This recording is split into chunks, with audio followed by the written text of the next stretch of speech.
네, 여러분, 이번 주제는 제가 살아계신 하나님의 인을 받은 자들 14만 4천인 중에서 14만 4천인의 경험과 특징에 대한 말씀을 여러분들께 좀 같이 전해드리고 싶습니다. 우리는 그동안에 이 주제에 대해서 몇 번 정도 같이 공부를 했고, 또 강의를 하신 분들도 많이 계실 것입니다. 그런데 제가 특별히 지금 이 순간은 그렇게 많이 들어본 말씀이지만 요즘처럼 이렇게 14만 4천인이 중요하다고 생각을 해본 적은 없는 것 같습니다. 그래서 이 주제를 예전에 여러분들께서 같이 공부를 해보신 것이 생각이 나시기도 하겠지만 다시 그 공부를 한 내용을 떠올리면서 함께 이 중요한 내용을 되새기는 시간이 되시기를 바라도록 하겠습니다. 14만 4천의 경험과 특징에 대해서 말씀을 드리도록 하겠습니다. 마태복음 24장에 보면은 이런 말씀이 있어요. 내가 그리스도라 말하고 많은 사람들을 미혹하리라 라는 말씀이 있습니다. 지금 이 순간에도 강원선 목사님께서 말씀을 하셨듯이 세상 곳곳에는 지금 긴장감이 있고 모든 열강들은 분노하고 있습니다. 그 중심에는 미국이 있고 또 지금은 아주 이스라엘이 있습니다. 지금 마태복음 24장에 이 내용이 점점 이루어지는 그 실체를 바라보고 있는 이 순간입니다. 그리고 세상 곳곳에는 정말 하나님의 성령이 거두어짐으로써 일어나는 많은 일들을 우리가 눈으로 보고 있습니다. 하루가 다르게, 그리고 그 시험, 사단이 우리에게 주는 시험은 정말 노골적입니다. 이래도 안식일을 지킬 거야? 라고 노골적으로 시험을 하는 그 시험이 있습니다. 그 마태복음 24장이 그리스도께서 이 땅에 오셨을 때에 저희들을 위해서 마지막 날에는 이런 일이 일어날 것이다 라고 안 좋은 이야기를 막 하시는 겁니다. 그런데 끝에는 그러나 끝까지 견디는 자는 구원을 얻으리라 라는 희망의 메시지를 마지막으로 전달을 해주시고 예수님께서는 그 이야기를 끝을 맺으셨습니다. 예수님께서 제자들에게 이 마지막 시대에 일어날 징조를 말씀을 해주시면서 마지막에 이 끝까지 견디는 자는 구원을 얻으리라 라는 격려의 말씀을 해주셨는데, 자, 아담이 최초로 범죄를 한 이후에 하나님께서 이 범죄한 아담에게 최초로 하신 일이 무엇이었습니까? 예, 첫 번째로 한 일이 무엇이었습니까? 범죄한 아담은 정말 공포에 떨면서 하나님으로부터 숨었습니다. 하나님께서는 이 공포에 떨고 있는 아담을 향해서 첫 번째로 해주신 일이 그 공포를 제거해 주신 일입니다. 여러분들 성경을 잘 보시면 아마 제가 어떻게 하나님께서 공포를 제거를 해 주셨는지 여러분들하고 말씀을 좀 나눠보고 싶은 생각이 있습니다. 근데 그 일을 하신 이후에 이 이야기를 해주셨습니다. 구속주가 오시겠다는 그 약속을 공포에 떨고 있는 아담에게 걱정하지 말아라. 너가 이렇게 범죄를 했어도 구속주가 너의 목숨을 살려주는 구속주가 오겠다는 그 메시지를 첫 번째로 전달해 주셨습니다. 정말 하나님께서는 저는 그 이야기를 다시 되뇌이면서 예전에는 좀 생각지 못했던 그런 부분들이 저에게 확 다가오는 겁니다. 하나님께서는 이렇게 우리에게 용기를 계속해서 주고 계시는구나. 우리를 안심시키고 걱정하지 말아라라는 메시지를 제일 먼저. 자, 여러분들 성경을 보면 성경에서 많은 단어들이 있지 않습니까? 뭐 사랑이라는 주제의 단어도 있고 믿음이라는 단어도 있고 뭐 무슨 많은 단어들이 있는데 사람에게 던지는 가장 많은 단어가 무엇인지 아십니까? 근심하지 말아라. 이 단어가 제일 많다고 합니다. 걱정하지 말아라. 근심하지 말아라. 이 단어가 제일 많다고 합니다. 그런데 우리에게도 이렇게 말씀했습니다. 땅과 사람에게 저주가 선포가 됐을 때에 하나님의 율법을 범한 자들에게는 그리스도를 통한 용서와 소망이 있다는 약속도 아울러 주어졌다. 예수님께서는 우리에게 아주 두려운 미래에 대해서 말씀을 하셨지만 아울러서 아담에게 주신 그 용서와 구원에 대한 소망도 저희에게 함께 주셨습니다. 오늘 이 아담에게 주신 약속의 말씀들을 꼭 붙드는 저와 여러분이 되시기를 바라도록 하겠습니다. 자, 지금 때가 굉장히 가깝습니다. 어쩌면 여러분과 저는 우리 세대에 우리가 죽음을 맛보지 않고 일요일 시험령을 맞이하는 세대가 될지도 모르겠습니다. 자, 그런데 정말 중요한 것은 그런데도 지금 이 순간에는 하늘에서 우리의 품성을 조사하는 조사 심판이 시작되고 있다는 것입니다. 근데 어떤 사람은 14만 4천인의 하나님의 인을 받고 있는 사람이 있는 반면에 어떤 사람은 그렇지 않고 인을 받기를 계속해서 실패하는 일이 있을 것입니다. 지금 이 순간 저희 이곳에서도 그 일이 일어나고 있습니다. 저희에게요. 그래서 조만간 정말 머지않아서 여러분들은 살아있는 하나님의 인을 받든지 짐승의 인을 받든지 영원한 결정을 해야 될 때가 올 것입니다. 성경 계시록 14장을 보면 14만 4천인의 특징이 기록이 되어 있습니다. 이 14만 4천인은 시온산에서 새 노래를 부른다고 합니다. 시온산. 예.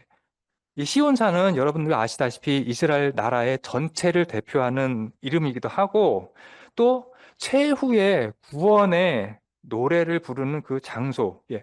또 승리의 장소를 상징하는 산이기도 합니다. 그런데 이 최후의 이 노래, 예, 구원의 새 노래는 14만 4천 명 외에는 이 노래를 배울 사람이 없더라 라고 하였습니다. 그래서 이 시온산에서 그 어느 누구도 부를 수 없는 경험의 노래를 14만 4천인은 부릅니다. 아무도 부를 수 없는 그 이유는 그들의 체험의 노래이기 때문입니다. 어떤 사람도 체험해 보지 못한 그런 경험의 노래이기 때문에 14만 4천인 밖에는 부를 수 없다고 기록이 되어 있습니다. 자, 근데 여러분, 이 14만 4천인이 도대체 무슨 경험을 했길래, 예, 어떤 체험을 했길래 누구도 이 노래를 부를 수가 없을까요? 첫 번째로 떠오르는 것이 무엇입니까? 예, 용기 있게 마이크를 들고 해주실 분, 예, 무슨 경험을 했을까요? 예, 아, 근데 열두 제자들도 예수님을 위해서 복음을 전달을 하기 위해서 많은 고초를 겪었고 순교를 당했습니다.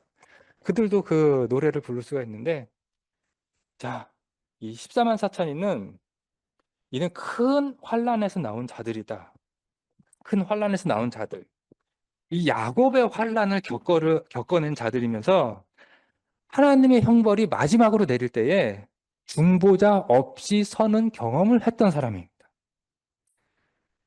이 세상에 기근이 직접 발생을 하는 것을 보았고 태양이 아주 뜨거워져서 사람이 그 태양에 의해서 타들어가는 모습을 직접 눈으로 본 사람들이 실재앙을 직접 몸으로 겪은 사람들입니다. 또한 중보자 없이 사단과 대적하는 경험을 했던 사람입니다. 그리스도와 경험한 것을 함께 경험을 했던 사람이 이 14만 4천인입니다. 그리스도께서는 죄 많은 인간의 대리자와 보증인으로서 하나님의 형벌을 고통을 당하셔야 했다. 예, 무려 하나님께서 주시는 형벌을 고통을 당하셨다고 합니다. 그분은 공의가 의미하는 바를 깨달으셔야 하였다. 공의와 자비가 섞이지 않는 그 하나님의 진노를 몸으로 받아내신 분이 그리스도이십니다. 그분은 죄인이 중보자 없이 하나님 앞에 서는 것이 무엇을 의미하는지를 아셔야 하였다. 예. 그래서 이 14만 4천인은 예수님께서 십자가에서 중보자 없이 사단과 대적하는 경험을 하였고 하나님의 형벌을 그대로 몸으로 받아내는 경험을 하였습니다. 그 경험을 14만 4천인은 함께 공유하고 맛보는 아주 특별한 무리입니다. 그래서 그들은 하늘에서 아무도 부를 수 없는 경험의 노래를 부를 수가 있습니다. 자, 이는 그들이 동정들임이라. 성경에 이 여자는 주로 교회를 상징을 합니다.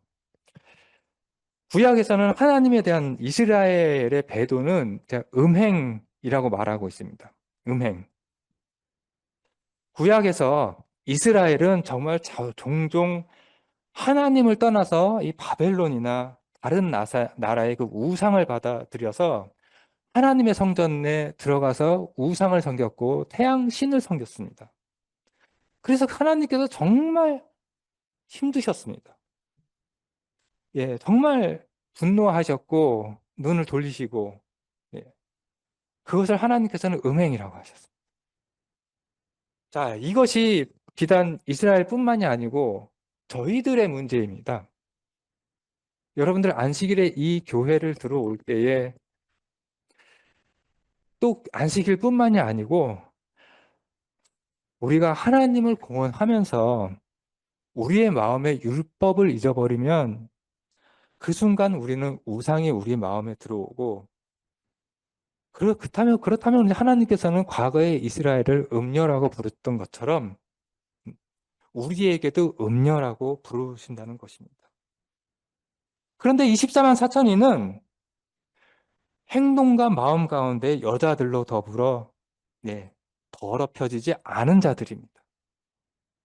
마음 가운데 정말 하나님께 더럽혀지지 않은 자들. 오히려 자신들을 지켜서 그리스도께 충성하였다는 그 의미에, 그래서 이는 동정들임이라 라고 말씀을 하고 있습니다.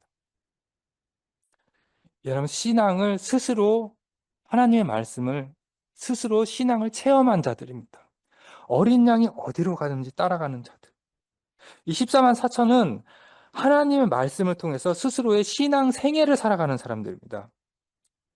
그렇게 따라가는 사람입니다.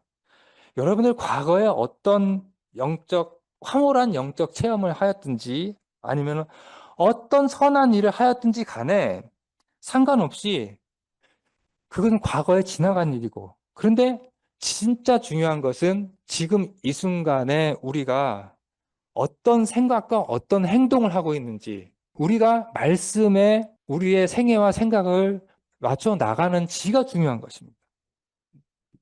우리가 그렇게 생애를 살아가고 있는지 우리는 점검을 해봐야 되겠습니다. 또한 예수님께서 지금 어디에 계십니까? 지성소에 계시죠. 그러면은 우리도 지성소의 빛을 따라가야 되는 것입니다. 지성소의 빛에 의해서 살아가야 되는 것이 우리입니다. 그와 교제를 하고, 예, 세상 친구들보다 하나님과 교제하는 그 시간을 더욱 귀중히 여기고 또 그 따라가는 일을 해야 하는 것입니다. 그래서 그들의 입에서는 교활함을 찾아볼 수 없는 것은 그들이 하나님의 보좌 앞에 흠이 없기 때문이다. 그래서 그들이 사람들 보기에 흠이 없던 게 아니라, 예, 하나님께서 보시기에 흠이 없었습니다. 그런데 우리는 모두 흠이 있으면서 죄인입니다. 자, 한번 생각을 해보십시오. 자, 여러분들, 이 14만 서친인이 사람의 눈으로 보기에 이들이 죄가 있었습니까? 없었습니까? 자, 여러분들 죄가 있습니까? 없습니까? 모두 죄인이죠. 저도 죄인입니다. 많습니다. 그런데 하나님 보시기에 이 14만 서천인은 흠이 없다고 하였습니다. 예. 아담도 범죄를 하였고 다윗도 범죄를 하였습니다. 그런데 하나님께서는 다윗을 그 의인으로 취급을 해주셨습니다. 왜 이들이 하나님 보시기에 정말 흠이 없었을까요?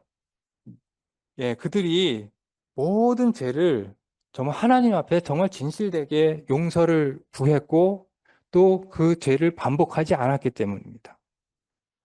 정말 중요한 것은 그들이 정말 죄를 하나님 앞에 모두 내어놓았고, 예, 용서를 구했다는 것입니다. 그래서 주께서는 돌이키시어 우리에게 긍휼을 베푸시리니 주께서는 우리의 죄악들을 정복하실 것이요 주께서는 그들의 모든 죄들을 바다 깊은 곳에 던지시리라 라고 하셨습니다. 예, 그들이 죄에 대해서 용서를 받았기 때문입니다.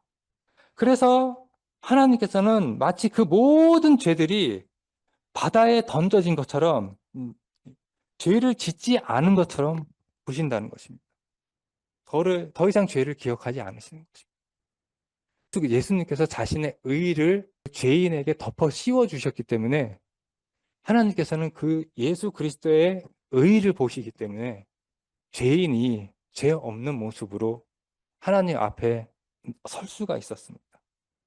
그래서 이 특징들을 가지고 있는 자들만이 14만 4천인이라고 부를 수가 있으며 우리들은 그래서 살아있는 하나님의 인을 받을 수가 있습니다. 우리는 하늘에서 하나님 가까이서 가장 가까이 성서 봉사를 하시면서 하나님을 모시고 사는 사람들입니다. 우리는 첫 번째로 새 노래를 부르고 여자로 더불어 더럽혀지지 아니한 자들이며 어린 양이 어디로 가든지 따라가는 자들이며 사람들 가운데서 구속함을 받은 자들입니다. 특별히 하나님의 보좌 앞에서 흠이 없는 자들. 이런 특징을 가지고 있는 자들이 14만 4천입니다. 이 특징을 모두 가지고만 있어야지 하나님의 인을 받을 수 있으면서 또한 하늘에서 하늘 성소에서 우리는 봉사를 할 수가 있습니다. 자, 그런데 하늘에 가면 우리가 하늘 성소 봉사를 한다고 합니다. 자, 그런데 우리는 하늘에 14만 4천인은 하늘에서 왜 성소 봉사를 하는가라는 질문이 생길 수도 있습니다. 이 계시록 14장에 보면 아주 특별히 이 14만 4천인은 특별한 무리로 언급이 되어 있습니다. 그리고 하늘에서는 제사장의 역할을 합니다. 이것이 왜 우리가 하늘에서 성소 봉사를 하는지 계시록 7장 15절에 보면 이렇게 기록이 되어 있는데요. 이들은 대환란에서 나온 사람들이며 자기들의 옷을 씻어 어린 양의 피로 희게 하였느니라. 그러므로 그들이 하나님의 보좌 앞에서 있으며 그의 성전에서 그를 반문 없이 섬기고 보좌에 앉으신 분께서 그들 가운데 거하시니라 라고 기록이 되어 있습니다. 자, 왜냐하면 여기 제가 적어놨는데요. 이것은 우리가 지성소 시대에서 탄생한 무리이기 때문입니다. 지구의 이 6천년의 기간 동안에 지성소 시대에 마지막 라오디게아 시대에 탄생을 한 무리는 14만 4천인 밖에 없습니다. 그렇기 때문에 우리는 지성소의 빛을 따라 행했고 거기에 관한 율법을 모두 잘 알고 있는 백성입니다. 그렇기 때문에 제사장의 자격을 가지고 있습니다. 특히 지성소에는 율법을 보관하고 있지 않습니까? 그렇기 때문에 우리는 율법에 대해서 잘 알고 있습니다. 그래서 우리는 그 지성소 봉사를 할 수 있는 자격을 가지고 있는 사람입니다. 근데 그 10계명 안에는 안식일이 있습니다. 자, 여러분들 제가 내일은 또 설명을 드리겠지만은 안식일을 제대로 잘 빛나게 준수를 한 백성은 이 지구 6천년의 기간 동안에 많은 사람들이 있지만은 특히 이 마지막 시대의 라오디게아 1844년 이후에 지성소에 살고 있는 사람들만이 이 안식일의 빛을 받고 또 그 빛대로 행했던 사람들입니다. 물론 다른 사람들도 다 안식일을 가지고 있었습니다.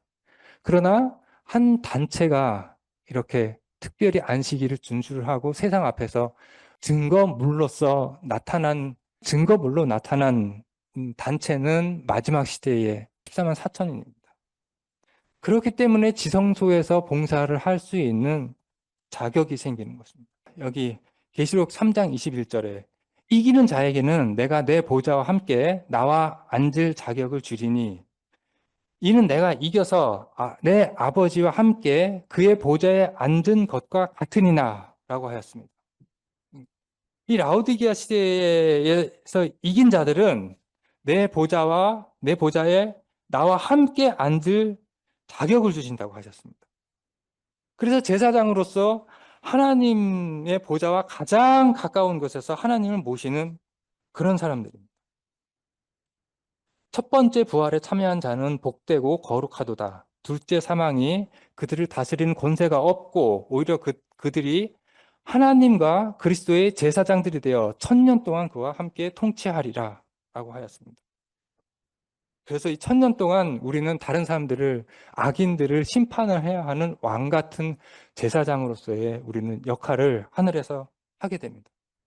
이 이외에 14만 4천이는 이 허다한 무리와 비교를 해서 여러 차이가 있습니다. 자, 허다한 무리와 14만 4천. 이 허다한 무리는 이 아담 시대 때부터 일요일 시험령 직전까지 이 성소의 빛을 받은 사람입니다. 성소와 뜰의 빛을 받은 사람입니다. 그래서 구원을 받은 사람입니다. 안식일을 몰라서 안 지킨 사람들도 구원을 받을 수 있습니다. 물론 안식일을 알고서 안 지키는 사람들은 구원이 없지만 안식일을 모르고서 구원을 받을 사람이 있다는 것입니다. 어쩌면 조선시대 사람을 하늘에서 우리가 가서 만날 수도 있습니다. 정말 안식일을 몰랐으면 구원이 있고요. 그 무리는 예수님의 목소리에 의해서 부활을 할 수가 있습니다. 그런데 이 14만 4천은 1844년 이후에 지성소의 빛을 받고 안식일 계명까지 모두 알고 있는 무리들입니다. 자, 그래서 살아계신 하나님의 인을 받아야지 우리는 하늘에 갈 수가 있습니다. 그리고 1844년 이후에 안식일을 준수하고 잠든 많은 사람들이 있지 않습니까?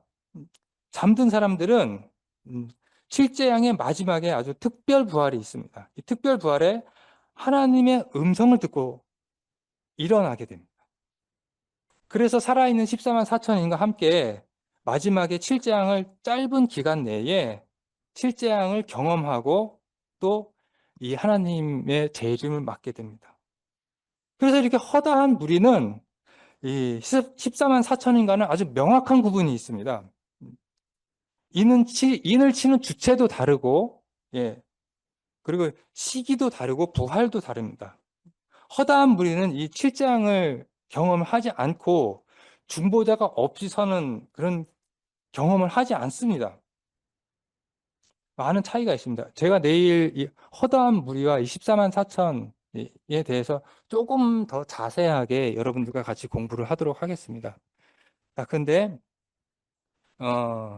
우리가 14만 4천인을 언급을 할 때에 한 가지 이제 좀 짚고 넘어가고 싶은 것이 있습니다. 우리가 지금 다 알고는 있지만, 왜 14만 4천은 실제 수인가 상징 수인가를 좀 SDA 교단이 가르치는 14만 4천인은 상징수라고 가르치고 있습니다. 그런데 왜 SDA 교단이 상징수라고 가르치는지 그 이유에 대해서 좀 알고 무엇을 주장하고 있는지 우리가 좀 알고 넘어갔으면 좋겠습니다. 그리하여 우리가 SDA 사람들을 만났을 때에 그들에게 정확한 하나님의 진리를 전해줄 수 있는 일이 있었으면 좋겠습니다. SDA가 주장을 하는 내용이 바로 이것입니다. SDA는 14만 4천인을 상징수로 바라보고 있는데요. 왜 그러냐 하면 이렇게 말을 합니다. 직접 제가 그 설교를 하는 내용을 들었습니다. 14만 4천인에 대해서. 14만 4천은 구원받은 신구약 성도 전체를 가리킨다 라고 말을 하고 있습니다. 그 왜 그러냐 하면 이 1992년에 대총회가 발간한 요한계시록 해석의 의견에 SDA 교단은 이 의견에 동의하며 받아들이기로 결정했다라고 합니다. 그러면 1992년 이때의 전후로서는 이건 14만 4천인은 실수다, 아니다 라는 의견이 서로 분분했습니다. 어디서는 실수로 가리키고 어디서는 실제수로 가리키고 어디서는 상징수로 가리키고 이렇게 막 의견이 분분했다고 합니다. 그런데 대총회에서 이 부분에 대해서 의견을 나누어 본 결과 요한계시록의 해석에 14만 4천인이 상징이라는 의견을 동의하며 받아들이기로 결정을 했다라고 하는 것을 받아들인다고 합니다. 이게 무슨 생각이 듭니까? 여러분들. 이것은, 이 의견은 성경과 예언의 신에 나오는 그런 말씀이 아닙니다. 단순하게, 그러니까 재림교인들, 사람들에 의한 의견입니다. 사람의 의견을 교리로 만들었습니다. 네, 그리스도께서 사람의 계명들을 교리들로 가르치니 그들이 나를 헛되이 경배하는도다라고 말씀하셨습니다. 그들이 원래의 선조들은 실제 수로 가르쳤지만은 교인들이 많아진 교인들을 수용을 하다 보니 이제는 이 14만 4천인을 실제 수로 가르칠 수가 없는 것입니다. 그래서 14만 4천인을 상징으로 가르치고 동시에 교회의 표준은 낮추어졌습니다. 자, 그러면서 이렇게 가르치고 있습니다. 원고 26페이지 1901년의 말을, 이게 SDA에서 설교를 하면서 저희에게 보여준 PPT입니다. 자, 누가 14만 4천인이 될 것인가와 같은 질문을 놓고 논쟁을 벌이는 것은 하나님의 뜻이 아니다. 자, 처음부터 읽어드리도록 하겠습니다. 하나님의 말씀이 가르치고 있지 않는 것, 상상력을 동원해야 하는 것들을 제시하는 것은 하나님의 계획이 아니다. 영적으로 도움이 되지 않은 질문들, 이를테면 누가 14만 4천인이 될 것인가와 같은 질문을 놓고 논쟁을 벌이는 것은 하나님의 뜻이 아니라 라고 말하고 있습니다. 그런데 이 말씀은 14만 4천인이 상징수냐 실제수냐를 구분하지 말라는 말씀이 아니고 누가 14만 4천인이 될 것인가를 말을 하는 것입니다. 예를 들어서 어떤 특정한 교인을 놓고 저 사람은 14만 4천인이 될 수가 없어. 도대체 저렇게 품행이 저런데 어떻게 14만 4천인 안에 들어가? 라고 얘기하지 말라는 것입니다. 그런 거 가지고 상상력을 동원해 가면서 저 사람은 14만 4천이 될 거야. 저 사람은 14만 4천이 될 수 없어. 라고 그런 거 하지 말라는 얘기입니다. 그런 것은 영적으로 큰 도움이 되지 않는다는 것입니다. 1기별에 보면은 이 내용이 추가 설명이 되어 있습니다. 여기서도 마찬가지로 14만 4천인에 속하게 될 것인가는 등의 영적으로 하등 도움이 되지 않는 문제들을 가지고 신자들이 논쟁을 벌이게 되는 것은 그분의 뜻이 아니다라고 하면서 그 다음에 하나님의 택하심을 입은 사람들은 잠시 후에 틀림없이 알게 될 것이다 라고 추가 설명을 하고 있습니다. 하나님의 택하심을 입은 사람들은 잠시 후에 틀림없이 알게 될 것이다. 그러니 사람들의 눈으로 다른 사람들을 판단을 해서 13인 4천 안에 들어갈 것인지 말 것인지 우리가 말할 필요가 없다는 것입니다. 예언의 신 말씀은 14만 4천인을 상징수냐 실제수냐를 구분하지 말라고 하는 것이 아니에요. 그래서 재림 교인들은 그 결과로 인해서 그들의 의의 표준이 낮아졌습니다. 실제로. 자, 그래서 14만 4천인이 상징이기 때문에 14만 4천인이 하나님의 보좌 앞에 흠이 없다라는 아까 제가 말씀을 드린 것에 대해서 그것도 이렇게 말씀을 하고 있습니다. 하나님의 보좌 앞에 흠이 없다라는 말씀도 잘못됐다는 것입니다. 사람은 그렇게 될 수가 없다라고 실제로 가르치고 있습니다. 흠이 없는 것은 하나님과 예수님밖에 없다. 사람은 흠이 없을 수가 없다라고 가르칩니다. 자, 이렇게 가르칩니다.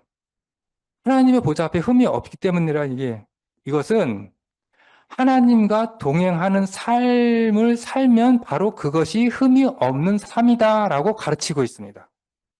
정말 그렇습니다. 하나님과 동행하는 삶이 흠이 없는 것으로 가르치고 있습니다. 이것이 옳은 내용인가요? 여러분들? 재림교회에서는 흠이 없는 것에 대해서 도덕적으로 완전 이것을 가르치는 것이 아니라 절대적으로 완전한 분은 하나님과 예수님밖에 없기 때문에 사람은 완전해질 수 없다고 가르치고 있습니다. 만약 그들이 주장이 옳은 것이라면, 사람이 흠이 있어도 된다면 우리는 흠이 있는 채로 하늘에 올라가야 됩니다.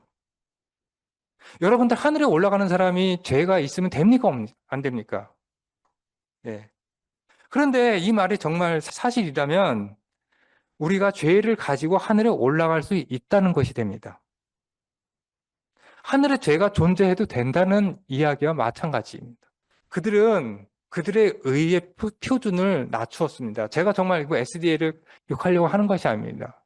그들은 그들의 표준을 낮추어졌고, 그들이 가르치는 것은 잘못되었다는 것을 지금 말하고 있는 것입니다. 바꾸어야 됩니다, 이거는. 자, 우리 예언의 신은 이렇게 말을 하고 있습니다.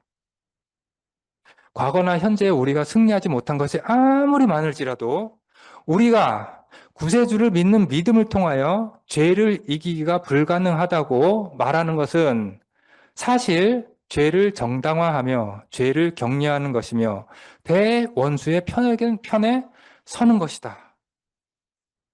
그래서 이렇게 그들은 개인이 아닌 SDA는 교회 교단이 의의 표준을 낮추어서 바벨론화 되어 가고 있습니다. 그들은 오래전부터 사람은 완전한 의인으로 살 수 없다고 가르치고 있고, 그런데 그 교단이 과연 여자들로 더불어 더럽혀지지 않은 교회가 될 수 있습니까? 예. 그런 교회에서는 나오셔야 됩니다. 예. 자, 그러면 우리가 왜 14만 4천인이 실제 수가 되는지 여러분들께서 다 배우셨지만 한 번 더 짚고 넘어가도록 하겠습니다. 14만 4천인이 실제 수인 이유. 초기 문집 14페이지에 보면 이렇게 기록이 되십니다. 그 수가 14만 4천 명이나 되는 살아있는 성도들은 이러면서 그 숫자에 대해서 이야기하고 있습니다. 그 수가 14만 4천 명. 14만 4천 명이나 살아있는 성도들은 그 음성을 알아듣고 그 의미를 깨달았다. 그러나 악인들은 뇌성과 지진이라고 생각하였다. 그 다음에 계시록 14장 4절에 보면 내가 인장으로 표시를 받은 자들의 숫자를 들었는데, 그 숫자를 들어요. 이스라엘의 자손의 모든 지파에서 14만 4천 명이 인장으로 표시를 받았다라고 하였습니다. 그리고 1증언 60페이지에 보면 그 유리 바닷가 위에 14만 4천 명이 정방형으로 서 있었다라는 것을 눈으로 보았습니다.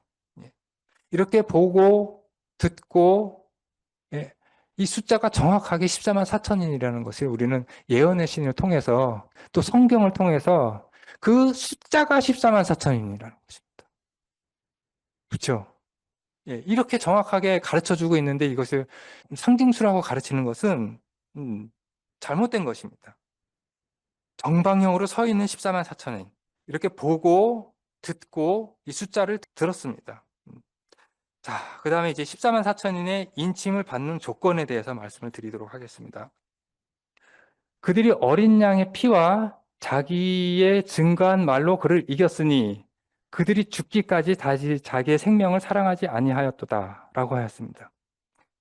그들은 그리스도께서 희생하신 희생으로 그 피로 인해서 의롭게 되었습니다. 짐승의 표와 그 싸움을 하였지만 사실은 그들이 그들의 힘으로 인해서 이긴 것이 아니라 예수님께서 그들을 대신해서 갈바리에서 승리를 해 주셨기 때문에 그 승리를 인정하고 받아들임으로써 그들은 사단과의 전쟁에서 이기게 되었습니다. 예수님께서 갈바리에서 승리를 하셨기 때문에 그 공로에 동참함으로써 그들은 승리할 수가 있습니다. 승리의 비결은 바로 그것입니다. 자, 여러분들, 제가 한 가지 좀 말씀을 한번 드려보도록 하겠습니다. 어떤 사람은 굉장히 우리들에 비해서 잘 사는 사람들이 있죠. 그리고 또 아주 사회에서 승승장구하면서 탄탄대로를 겪는 사람들도 있습니다. 자, 그런데 어떤 사람은 하는 일마다 안 되고, 뭐, 실패를 하고, 막 이렇게 실패를 많이 보는 경우가 있습니다. 그래서 보통 사람들은 이렇게 생각을 합니다. 우리 특히 그리스도인들이 무엇인가 일을 할 때에, 아, 내 일이 참 잘 안 돼. 이거 사단이 주는 시험이냐라고, 라는 생각이 제일 첫 번째로 듭니다. 근데 사단 입장에서는 그 사람에게 원하는 것이 무엇일까요? 사단이 첫 번째로 원하는 것이 무엇일까요? 그 사람이 사업을 하는데 그 사업에 대해서 실패를 하는 것을 사단은 원할까요? 아니면은 어디 가가지고 사람들과 막 다투어가지고 마음이 상해가지고 슬피 우는 것을 사단이 좋아할까요? 아니면 이 사람이 아주 거부가 되고 사회적으로 지위가 높아지는 것을 사단은 바랄까요? 첫 번째로 사단이 첫 번째로 이 사람에게 나라는 사람에게 앞에 계신 우리 최윤선 사모님에게 원하는 것이 무엇일까요? 무엇이라고 생각하세요? 조그만 자기를 거의 비슷했습니다. 그러나 제가 듣고 싶은 대답은 아닌데 그것도 한 범주에 들어갑니다. 하나님을 이기는 것. 예. 어떻게 이기는지는 잘 모르겠지만 나중에 한번 이기는 방법을 좀 가르쳐 주시기 바랍니다. 예. 원망하는 것. 그것도 맞습니다. 아, 이 사람이 죄를 짓는 것입니다. 죄를 짓는 것. 그러면 돼요. 이 사람이 하루에 100만 원을 벌었든 1000만 원을 벌었든 이 사람이 대통령의 지위가 있든 거지가 되든 상관없습니다. 죄만 지으면 됩니다, 이 사람은. 그래서 사단이 해야 하는 것은 이 사람을 죄를 짓게 만드는 일입니다. 여러분 한번 잘 생각을 해보십시오. 그래서 사단은 이 사람에게 어떻게 하면 죄를 지을까를 연구를 하는 것이기 때문에 부자로 만들어 주기도 하고 갑자기 부자가 됐다가 갑자기 거지로 만들어 버리기도 하고 그 사람의 마음을 후벼 파기도 합니다. 그래서 하나님을 원망하게 하기도 하고 예, 하나님을 이겨보려고 하기도 하고 모든 범주에. 그러나 결과적으로는 이 사람이 율법을 범하게 하는 것이 사단의 목적입니다. 야, 여러분들 생각하시기 바랍니다. 예, 지금 범준 형제님이 참 어려운 일을 당했죠. 그래서 사단이 원하는 것이 그래, 내가 이렇게 했으니 하나님을 원망해. 그러면 내가 풀어줄 거야. 라는 메시지를 전달을 하고 있는 것입니다. 죄를 지어. 여러분들 이기는 것은 이 사단의 목소리를 거부하는 것입니다. 이것이 사단이 하는 것이라는 것을 우리가 잘 알고 있어야 하는 것입니다. 그래서 마지막에 하나님을 인을 받은 14만 사천이는 깨끗한 손과 순결한 마음을 가진 자만이 환난의 날에 설 수 있을 것이다. 하나님의 율법을 우리의 정신과 생각과 이마와 마음에 새길 때는 바로 지금이다라는 말씀을 마지막에 드리고 싶습니다. 자, 그래서 우리의 정신과 생각과 이마에 마음에 새길 때는 바로 지금입니다. 오늘 우리 이 집회를 통해서 여러분들 이 정신을 가지고 우리 한 해를 살아가는 저와 여러분이 되시기를 간절히 바라도록 하겠습니다. 이제 마치도록 하겠습니다.